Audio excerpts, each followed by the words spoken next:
Cruising in my lane fast, call it high speed. I've been working hard, yeah, I've been working nightly. If you think you'll win, ha, not fucking likely. I be taking shots, yeah, cold-blooded, icy. Watching numbers grow is what I call sightseeing. In the front row, run it up when they hype me. The following grows, they know how to ignite me. Call me CEO, I've been running shit right, see.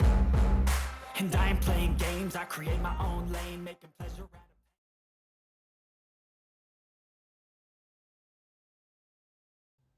G'day and welcome back to the channel, Ginger Ninja's Movie Reviews.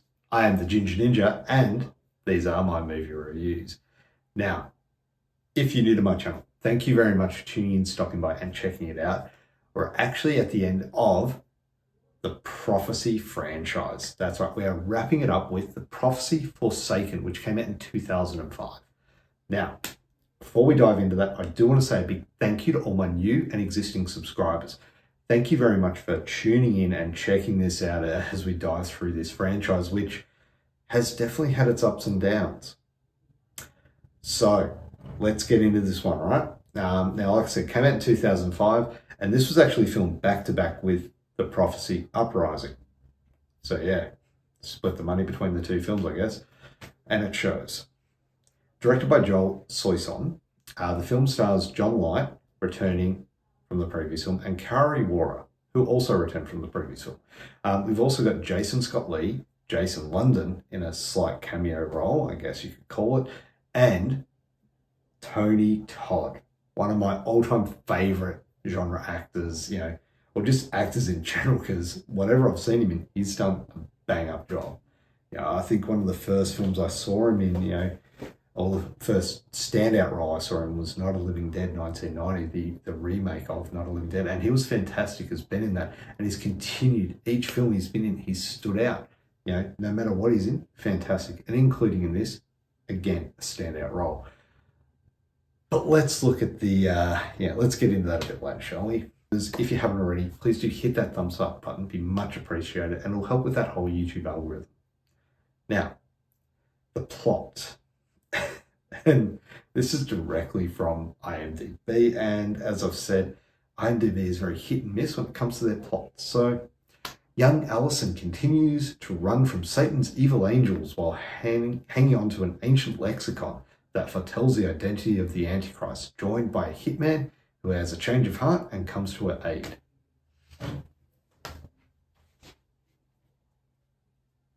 Yeah. Look, I don't know where IMDb gets its, you know, plots from, but she wasn't really on the run from anyone. Yeah. Whatever. Anyway, moving on. This was filmed back-to-back with Uprising, like I mentioned, but it has a very different feel. Now, that's not to say it's better or worse than the previous film, but it does continue the story that was started there. It just feels very different. Now, one of the most glaring issues with The Prophecy Forsaken is its departure from the compelling narrative of earlier films and the deep philosophical themes that characterize those earlier films in the series. If you look at them, they had, you know, the movie actually explored some complex ideas about faith, free will, the nature of good and evil, whereas this installment and the previous one actually feels more like a generic supernatural thriller.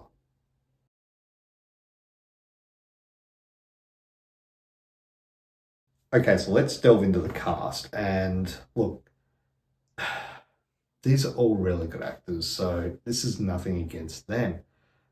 I mean, we look at Kariwuhrer. She does an okay job with what she's been given, which is very little.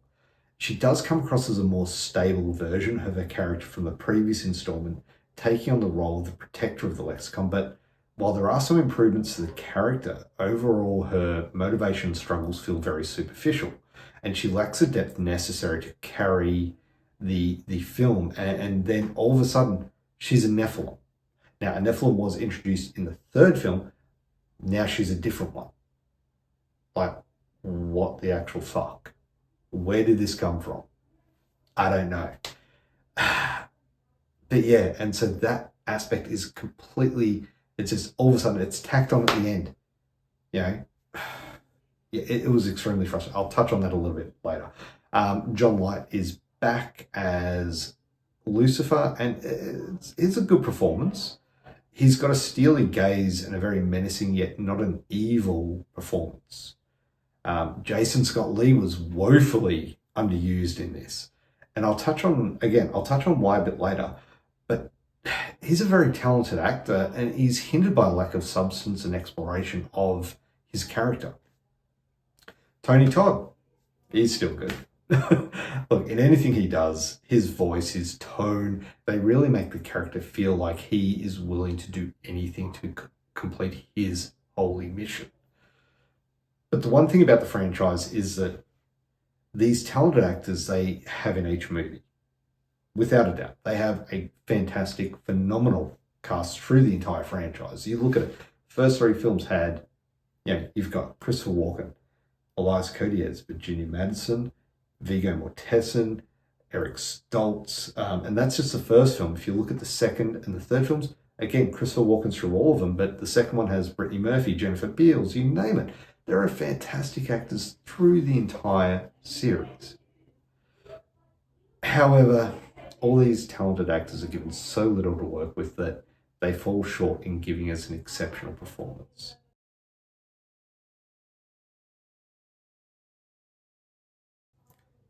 Okay, so brace yourselves because we're getting into the directing and the writing. Now, despite the presence of talented actors such as kariwuhrer and jasonsctottlee, their dialogue feels stilted and unnatural and robs the characters of any emotional resonance. The plot itself lacks a lot of depth and fails to engage the viewers on an intellectual level, relying instead on cliched horror tropes and predictable twists, and it has a very disjointed style of storytelling. Some scenes feel disconnected and others rush through, with minimal time devoted to character growth or exploration, particularly in jasonsctottlee's character, Dylan. His case, there is a whole backstory that could have been explored, but was barely touched on.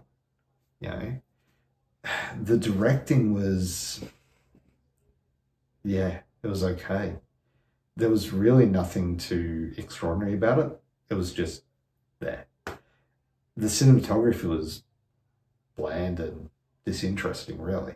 There was nothing extraordinary about it. A particular one, which I will mention, is Horror in the High Desert had some fantastic cinematography. Fantastic. And that is a low-budget, independent, found footage film. And though that was more recent, this one really felt like more of a movie of the week kind of feel to it. Not a, yes, it was a direct-to-video movie, but, it's a movie with good actors in it. You'd think they would have done something a little bit more. But this installment just feels cheaply made, and it lacks the same level of polish compared to earlier films in the series. And that ending, what the actual fuck? Like, seriously, like, the way it ends is just so sudden, and it's simply left open, like, no conclusive resolution. And it's almost like they're expecting another film. And I mean, this is 18 years later and we still haven't got anything. Like, I really felt that the ending just cheaped out on me. And the movie only goes for an hour and 15 minutes. And yes, it was filmed back to back with the previous one, but still, you're wrapping up a series that has went for 5 movies. You really want something to pay off, right? Well, unfortunately not.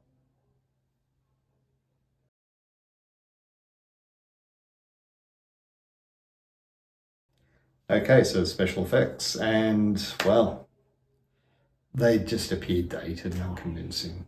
And they do detract from the overall viewing experience. There are some physical effects that actually look really good. In particular, Dylan, jasonsctottlee's character, his look of decomposition in the third act looks good. But that's about it, really. There's no real special effects to speak of. The brief uses of CGI just look cheap and very, like I said, unconvincing.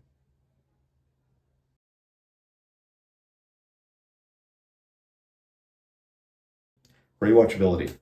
So, this was a first time watch for me, and I know what I said last time. I may go back and watch these if this one did a good job. Honestly, I probably won't go back and watch either Uprising or Forsaken anytime in the near future.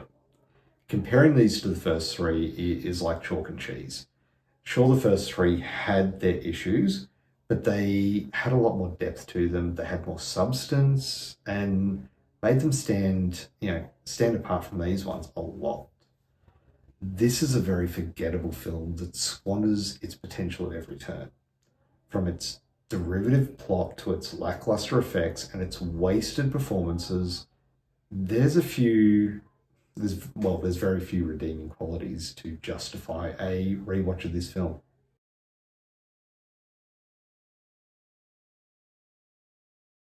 Okay, so final verdict. The Prophecy Forsaken. Well, look, it fails to explore the deeper philosophical questions that often accompany stories about angels and demons, and instead of delivering into these issues of morality, faith, and redemption, the film opts for a surface-level conflict with a simplistic, non-existent resolution. And as a result, it feels shallow and intellectually unsatisfying, lacking the substance that could have elevated it above typical genre fare. So, look, fans of the genre would be better served seeking out more original and thought-provoking offerings, as this film just fails to leave a lasting impression, honestly. Great cast, but yeah, they're just not given enough, and it just feels wasted. Disappointing. Yeah. Anyway, overall for a score, I would give this film a 4 out of 10. It gets points for the leads. That's pretty much all it's got going for it. Kariwuhrer, jasonsctottlee, tonytodd. Yeah. Anyway, there you have it. That is the Prophecy. That's it. It's all done. All 5 films.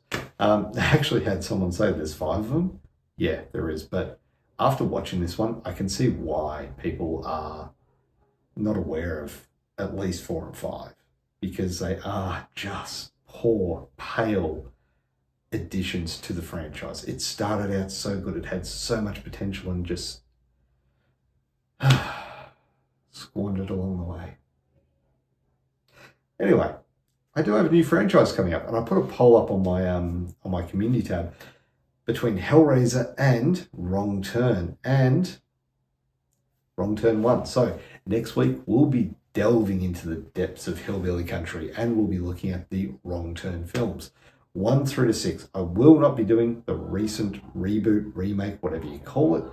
These are just the original films. Same with Hellraiser. If I went into that, I would only be doing the original Hellraiser films, not the reboots.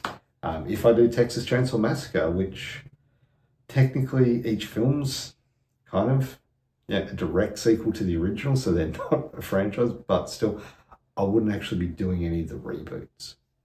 I wouldn't be doing the recent Netflix one either, so you'd have the first 3 and that's it.